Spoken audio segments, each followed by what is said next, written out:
नमस्ते नमस्कार सम्पूर्ण साथीमा म स्वरूप कुमार यादवको तर्फबाट धेरै स्वागत गर्न चाहन्छु र YouTube channel Om Sai coaching सेन्टरलाई सब्स्क्राइब गरेर तपाईँ सम्पूर्ण भिडियो चाहिँ हेर्न सक्नुहुन्छ र यो भिडियोलाई लाइक शेयर र कमेन्ट गरिदिनु हुनको लागि चाहिँ धेरै अनुरोध गर्दछौँ र आजको टपिक रहेको छ केही रोगहरूको इन्क्युबेसन पिरियड र त्यसका पोजिटिभ एजेन्टहरूको बारेमा र यो लोकसेवाको भ्यूले धेरै इम्पोर्टेन्ट छ। त्यही भएर यो चाहिँ हेर्न चाहिँ नबिर्स्नुहोला र अहिले चाहिँ लकडाउनको समय छ, सम्पूर्ण साथी चाहिँ घरमै बस्नु भएको होला। यो चाहिँ मलाई एकदमै आशा र विश्वास छ र अहिले 2077 साल जेठ 1 गतेसम्मको अपडेट चाहिँ नेपालमा जम्मा सङ्क्रमित सङ्ख्या चाहिँ 250 पुगिसकेको छ। त्यही भएर घरमै बस्नु, be safe and be healthy. र आजको टपिक रहेको छ केही रोगहरूको इन्क्युबेसन पिरियड र त्यसको पोजिटिभ एजेन्टहरूको बारेमा। त सबभन्दा पहिला इबोला भाइरसबाट सुरु गरौँ। इबोला भाइरस चाहिँ एक प्रकारको भाइरल डिजिज हो। यो चाहिँ इबोला भाइरसबाट लाग्ने गर्दछ र यसको इन्क्युबेसन पिरियड चाहिँ 2 देखि 21 दिनको हुन्छ। र अर्को चाहिँ ब्रुसेलोसिस चाहिँ ब्यासिलस मेलिन्टेन्सिसबाट लाग्ने गर्दछ र यसको इन्क्युबेसन पिरियड 5 देखि 60 दिनको हुन्छ। त्यस्तै अर्को छ एन्थ्राक्स चाहिँ ब्यासिलस एन्थ्रासिसबाट लाग्ने गर्दछ र यो 2 प्रकारको हुन्छ। एउटा हुन्छ क्युटानियस एन्थ्राक्स जसको इन्क्युबेसन पिरियड 1 दिनको हुन्छ र अर्को हुन्छ पल्मोनी एन्थ्राक्स जसको इन्क्युबेसन पिरियड 1 देखि 7 दिनको हुन्छ।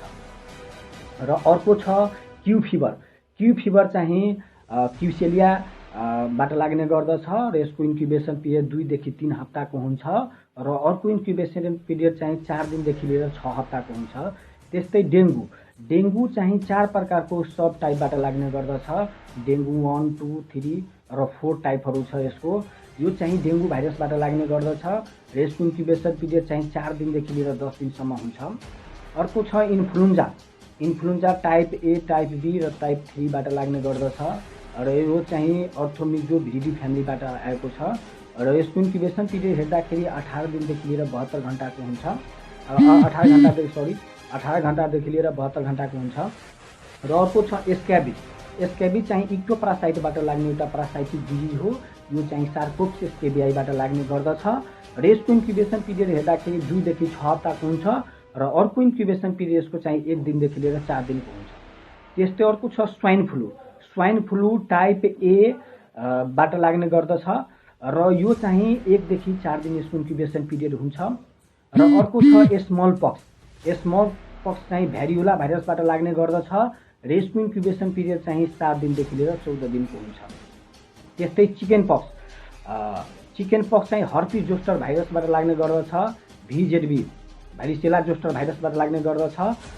अर्को चाहिँ हुमेल अल्फा हर्पिस भाइरस 3बाट लाग्ने गर्दछ र यसको चाहिँ इन्क्युबेसन पिरियड हेर्दाखेरि 10 दिनदेखि 21 दिन छ। अर्को चाहिँ 14 दिनदेखि लिएर 16 दिन पनि हुन्छ यसको इन्क्युबेसन पिरियड।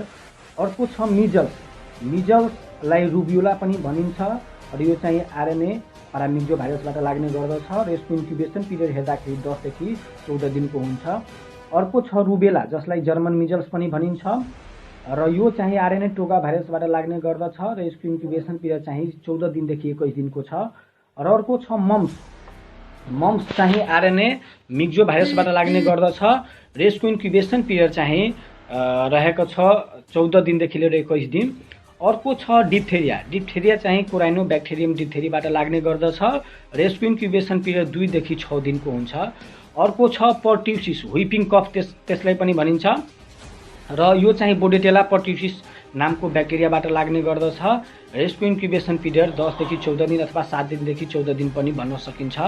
र अर्को छ मेनिङ्गोकोकल मेनिन्जाइटिस नेइसेरिया मेनिन्जाइटिसबाट लाग्ने गर्दछ र यसको इन्क्युबेसन पिरियड चाहिँ 3 देखि 4 दिनको हुन्छ। र अर्को चाहिँ सार्स जुन चाहिँ कोरोना भाइरसबाट लाग्ने गर्दछ, यसको इन्क्युबेसन पिरियड 3 देखि 5 दिनको हुन्छ।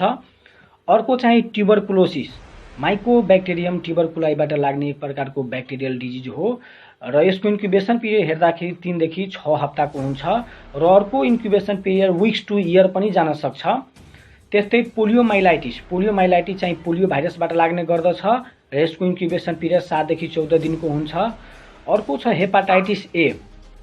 हेपाटाइटिस ए चाहिँ इन्ट्रो भाइरस अथवा पिकोर्ना भाइरसबाट लाग्ने गर्दछ र यसको इन्क्युबेसन पिरियड चाहिँ 45 दिनदेखि लिएर 15 दिनदेखि लिएर 45 दिनको हुन्छ।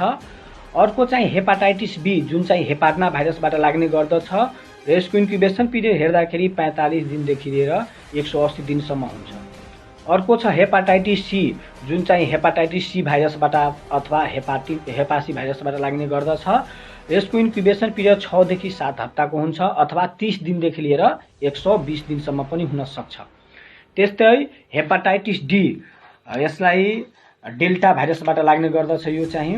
अर्को चाहिँ 30 दिनदेखि 90 दिन चाहिँ यसको इन्क्युबेसन पिरियड छ। र अर्को छ हेपाटाइटिस ई। हेपाटाइटिस ई चाहिँ क्याल्सी भाइरसबाट लाग्ने गर्दछ र यसको इन्क्युबेसन पिरियड 21 दिनदेखि लिएर 45 दिनसम्मको हुन्छ। त्यस्तै कोलेरा चाहिँ भिब्रियो कोलेराबाट लाग्ने एक प्रकारको ब्याक्टेरियल डिजिज हो। यसको दुईवटा इन्क्युबेसन पिरियड हुन्छ, फ्यु आवर्स टु 5 डेज पनि हुन्छ, केही घन्टादेखि लिएर 5 दिनसम्म, अथवा अर्को इन्क्युबेसन पिरियड छ 1 दिनदेखि लिएर 2 दिनसम्म पनि हुन सक्छ। त्यस्तै अर्को छ टाइफाइड फिभर। यो चाहिँ साल्मोनेला टाइफी अथवा पाराटाइफीबाट लाग्ने एक प्रकारको ब्याक्टेरियल डिजिज हो। यसको इन्क्युबेसन पिरियड चाहिँ 10 देखि 14 दिनको हुन्छ। अर्को छ रेबी चाहिँ लाइसा भाइरस टाइप 1 ऱ्याब्डोभिरिडी फ्यामिलीबाट आएको छ यो।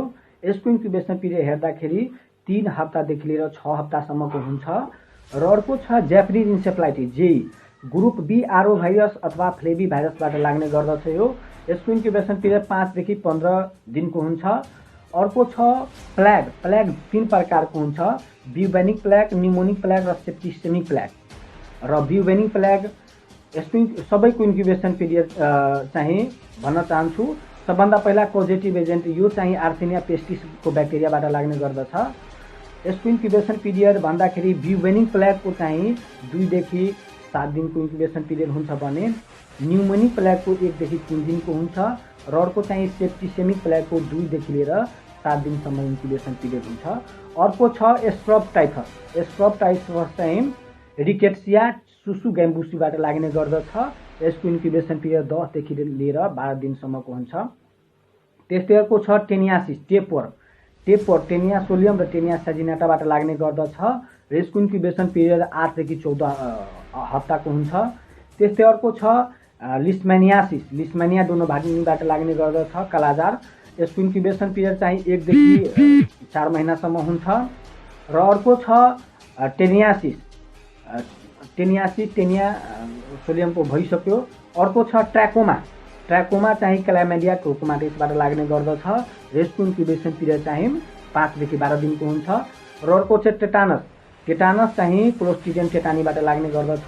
र यसको इन्क्युबेसन पिरियड चाहिँ 6 देखि लिएर 10 दिनसम्मको हुन्छ। अर्को चाहिँ 1 दिनदेखि लिएर 1 महिनासम्म पनि हुन्छ। त्यस्तै एड्स चाहिँ एचआइभी भाइरस अथवा रेट्रो भाइरसबाट लाग्ने गर्दछ। र यसको इन्क्युबेसन पिरियड केही महिनादेखि लिएर 10 वर्षसम्म पनि जान सक्छ। त्यस्तै फुड पोइजनिङमा आउनु, सबभन्दा सानो इन्क्युबेसन पिरियड भएको फुड पोइजनिङ चाहिँ स्टाफाइलोकोकल फुड पोइजनिङ छ। यसको इन्क्युबेसन पिरियड चाहिँ 1 देखि 6 घन्टासम्मको हुन्छ। त्यस्तै एस्क्यारियासिस राउन्ड 1 एस्क्यारिस लुम्ब्रिकोइड्सबाट लाग्ने गर्दछ। र यसको इन्क्युबेसन पिरियड लगभग 2 महिनासम्मको हुन्छ। त्यस्तै हुकवर्म चाहिँ एन्साइक्लोस्टोमा डिभिजनलीबाट लाग्ने गर्दछ। र यसको इन्क्युबेसन पिरियड 5 हप्तादेखि लिएर 9 महिनासम्म पनि हुन सक्छ। र अर्को छ मलेरियामा धेरै प्रजातिहरू छ, जस्तै प्लाज्मोडियम भाइभिरसको 8 देखि 17 दिनसम्म हुन्छ, प्लाज्मोडियम फ्याल्सिफेरमको 9 देखि 14 दिनसम्म हुन्छ, प्लाज्मोडियम मेलोडीको 18 देखि 40 दिनसम्म हुन्छ। त्यस्तै प्लाज्मोडियम ओभाइलीको 16 देखि